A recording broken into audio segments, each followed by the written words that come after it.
Good evening. How is everybody?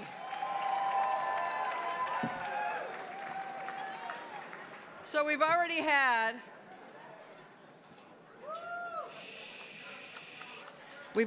an amazing program. I really do not consider myself a very religious person, but I want to say, and if anybody could make me say hallelujah, it's Bishop Yvette Flunder.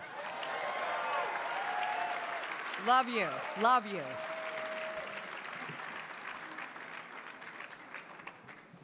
And I also am a little agnostic around term limits, maybe even a little bit hostile to term limits.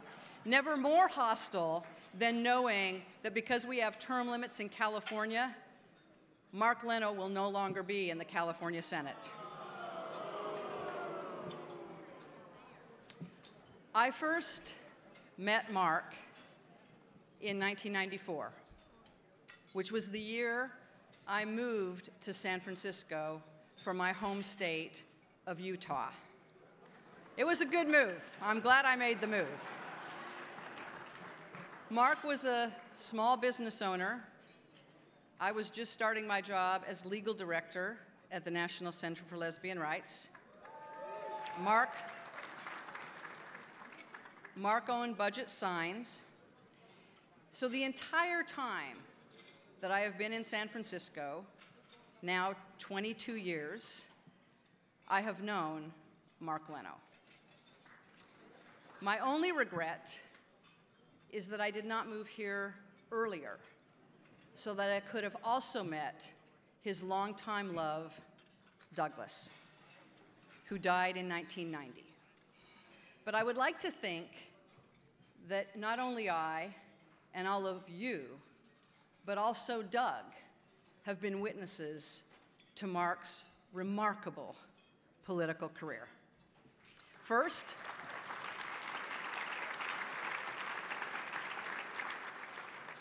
as a member of the San Francisco Board of Supervisors, then one of only 2 openly gay legislators in the California Assembly, and then the first openly gay man elected to the California State Senate.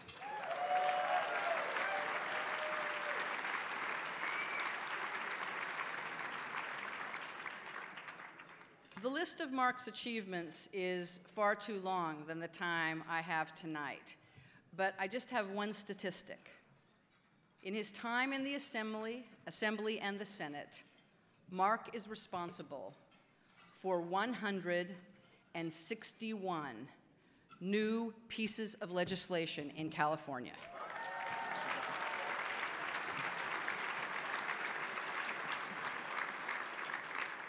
And every single piece of legislation was about lifting up and protecting our community and other communities who suffer from vulnerability or oppression. Every single one.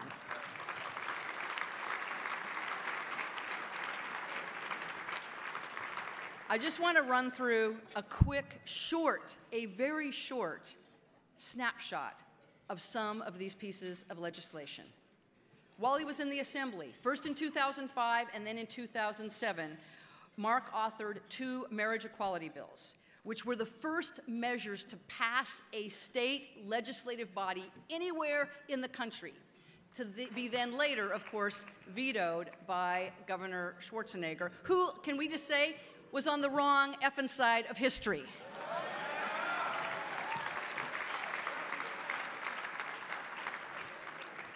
During the legislative debate in 2007 on the marriage equality bill, Mark called me and asked if our then 11-year-old son, Julian, would be willing to testify in favor of the bill. So I asked Julian, and he said yes, that he would. And so this seemed much smaller than 11 years old at the time, testified before the Senate Judiciary Committee why it mattered that his family have the protection of marriage equality in the state of California. And you know they do a live feed all throughout the state capitol. We walked throughout the halls the rest of that day doing some office visits, And we had staff people in every single office stop what they were doing and say to Julian, I just saw you, you were amazing. And now he's 20 years old, he is a sophomore at University of Maryland, and I'll tell you what, this was a defining moment in his life. So thank you, Mark.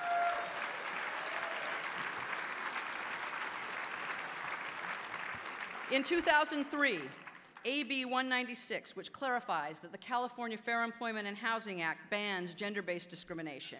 SB 1413 in 2010, requiring school districts to provide fresh and free drinking water to school children during meal times. SB 48, which ensures that LGBT and disabled individuals are included in social science and history curriculums. SB 249, protects the privacy of HIV and AIDS patients and improved coordination and transition care. SB 962, the Smartphone Theft Prevention Act, the kill switch that we now have on our phones. SB 178 safeguards our electronic information.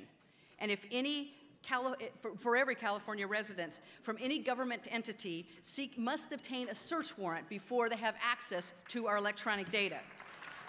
Senate Bill 3, raised the statewide minimum wage incrementally from $10 in 2016 to $15 in 2022.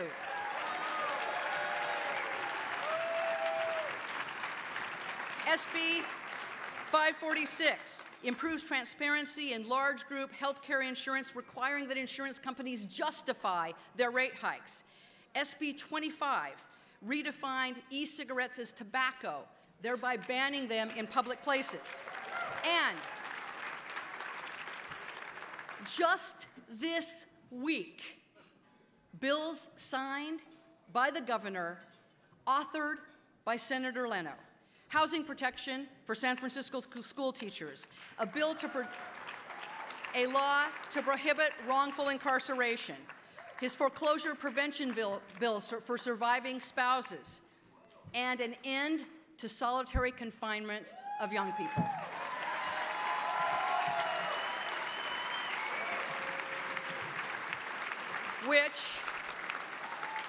Which we can only hope will be the beginning of the end of this barbaric practice across the board.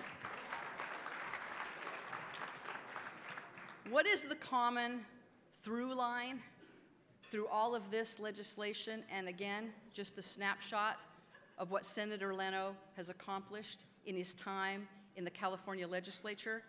The through line through this impressive and powerful work is that he is always, always watching out for the interests of the most vulnerable and at risk in every single community. And that's laudable. That would be fabulous in and of itself. But the reason he has been so effective at getting so much of this to the governor's desk and signed by the governor is that Mark does something I could never do. He is nice to Republicans. He is such a decent and good and wonderful and gracious and calm and intelligent individual. He accepts and understands that if he is going to be effective, he has to have conversations across differences and across that aisle.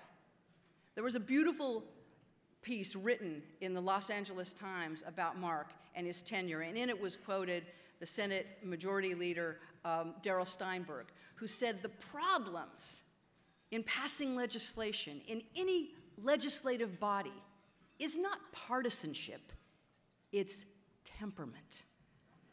Mark has been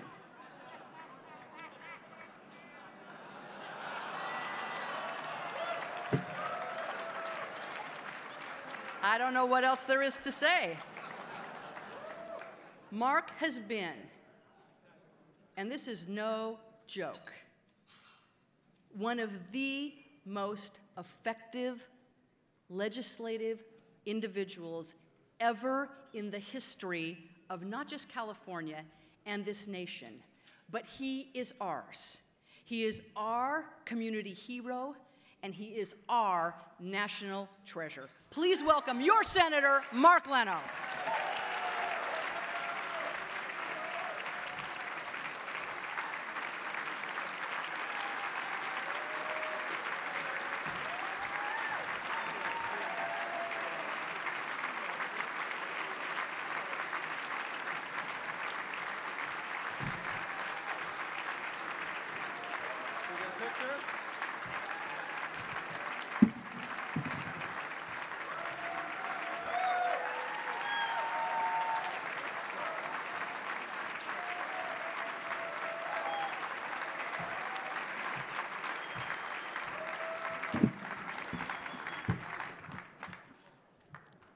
Thank you, Kate Kendell. You know, there's a problem when your presenter is a tough act to follow. You are trouble, Kate Kendell. And let me just say a few things about Kate Kendell. We all know that she is the national treasure. She is the one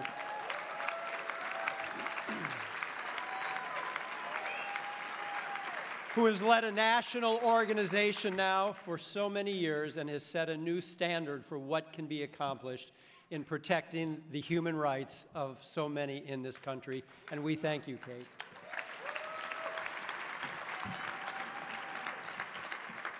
True story, when I was terming out of the State Assembly, thinking, who could possibly take this on? I called Kate to see if she might even be interested in putting herself forward as a candidate, and she said, "Are you fucking out of your mind?"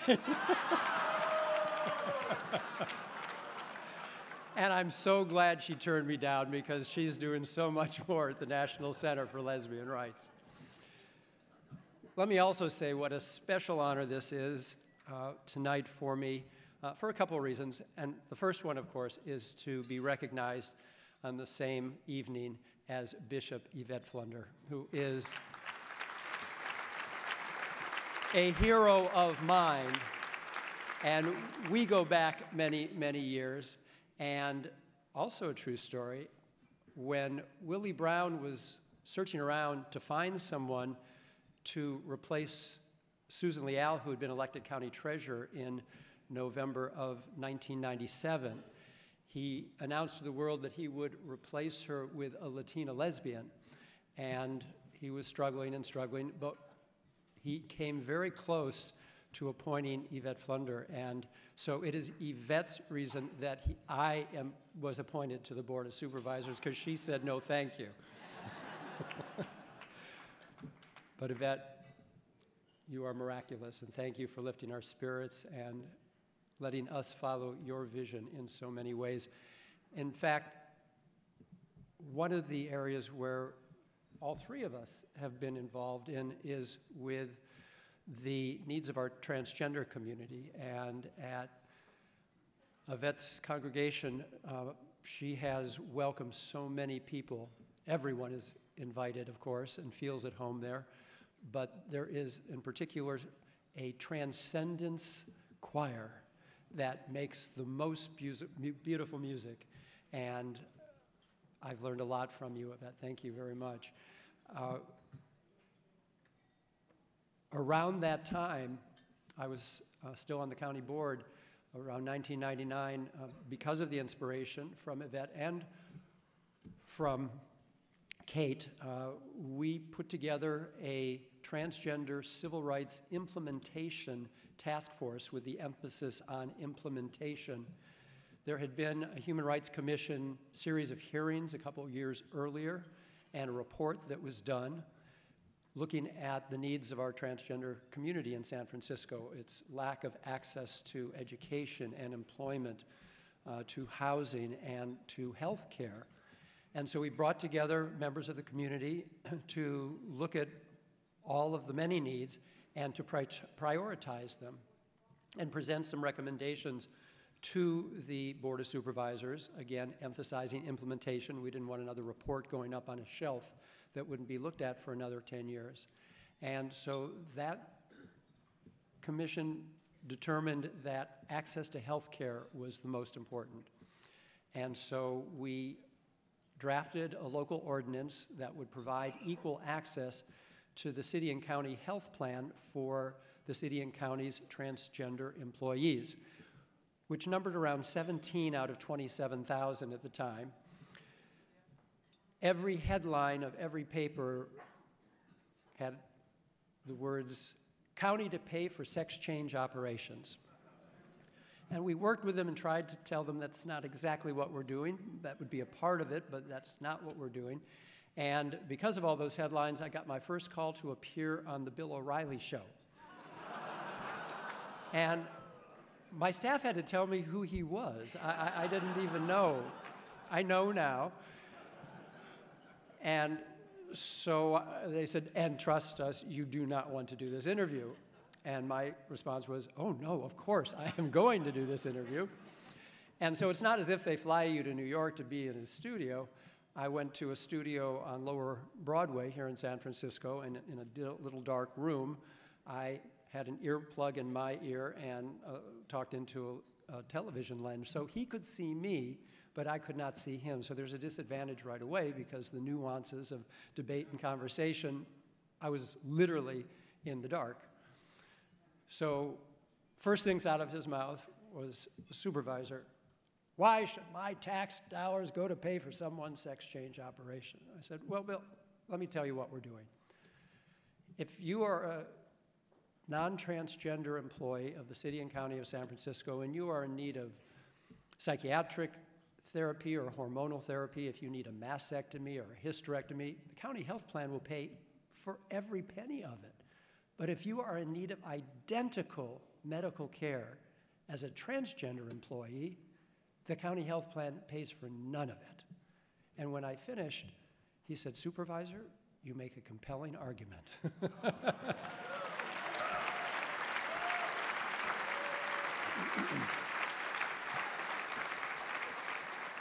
As crazy as he has always been respectful when I've been on his show. Not the same with Sean Hannity. I don't talk to him anymore. So I appreciate Kate's sentiment about term limits. I had to remind her earlier tonight that all of us in Sacramento are beneficiaries of term limits because, of course, without them, Willie Brown would still be in my old assembly seat. But then we all soon become victims. So those were the rules going in, and those are the rules going out. It is a very bittersweet time, but I am buoyed because I know that there is no shortage of talented, eager, and impassioned young people coming up, and we will be well served, I'm sure, for decades to come in Sacramento with our representation here from San Francisco. We teach them well here before they take off. So I just want to say a few words about Horizons. Let me also offer my thanks to Roger and to Deb and to the entire board of directors, to the committee formed for now and forever, the leadership of my friends Scott and Bill and Joyce and Susan. Astounding what you are doing, truly.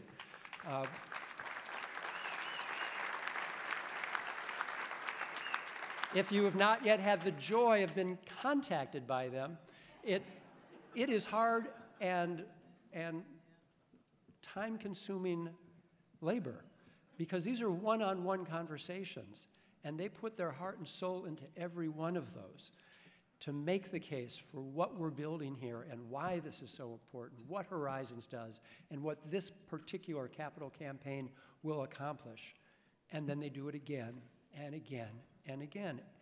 $3.5 million, even in increments as large as 25,000, 50,000, 100,000, takes a lot of time and effort.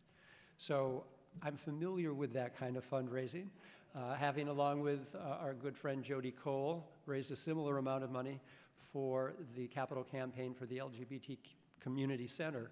And it really is admirable work. So I'm so touched by all that you've accomplished. Thank you, Bill. Thank you, Scott, Susan, Joyce.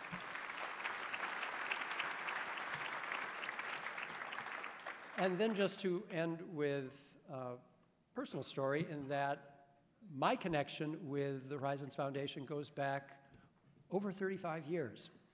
So when I started my business in 1978, the very first business association I joined, specifically to get into their directory because I needed some place to have my business name and number if you needed a sign, was the Golden Gate Business Association. And this was the nation's very first LGBT Chamber of Commerce. Started in the early 70s. But by 1980, their leadership recognized that they needed to give back as a community of business owners, give back to our greater LGBT community, and they formed a community chest for our community, which had never been done before, had never been imagined before. And so it was the Golden Gate Business Association Foundation. Around 1985, my partner, Doug Jackson, got involved with them. We were working in the business together at the time, and great experience. A lot of people suggested against it. We beat each other's throats after a while, but the good deal we worked out was, yes, we worked together all day, which was great because otherwise we'd see each other maybe a half hour in the morning and a half hour at night. And then in the evening, we each got involved with our own community engagement. And Doug volunteered to join the board of the Golden Gate Business Association Foundation. And it was right at the time that the foundation was taking its next step and considered what a new name would be, how to rebrand it, and then to take it to the next level. And Doug, using his journalism and PR skills, took on that task and was on the board as the GGBA Foundation became the Horizons Foundation. He died just 2 years later, and forethoughtfully, we never had any conversation about it, he had put the Horizons Foundation into his will, and I'm told he created the very first donor-advised fund in his name, Douglas McMaster Jackson Fund. And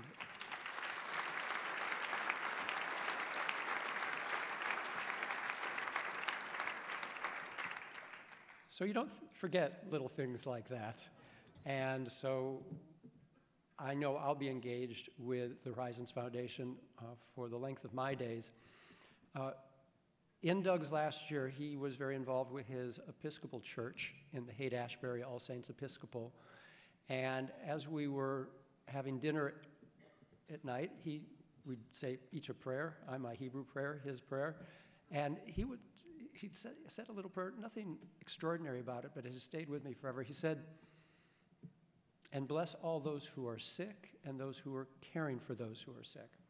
Well, we were in the midst of an epidemic. We had just buried his 23-year-old brother 2 years earlier. Doug had been Stuart's caregiver. Doug was then sick. I was his caregiver. So he was saying a prayer for everyone because at some time or other, one found oneself on either side of that prayer. And thinking of it figuratively, the work that the Horizons Foundation does is as a caregiver. Horizons raises money from all of us to share with community-based organizations already doing the good work of helping those in need. So the organization, these small nonprofits, are in need of support. They, of course, providing services in whatever expertise they do. And in our own lives, at some point, we are in need. We're struggling with some challenge in our lives, loss of this, loss of that, and we have friends who care for us. And there are times when the tables are turned and we take on the caregiving. So Doug's very much in my thoughts daily, and that little prayer of his stays with me as well. And it always brings me back to the Horizons Foundation. So I thank you so much for this recognition tonight, for all your years of support, allowing me to have the best job in the world, representing the best Senate district, the best Assembly district in the world. You have given me wings to be as bold and as courageous as I could be those 14 years in Sacramento and 4 years on the Board of Supervisors. I'm very appreciative. Thank you.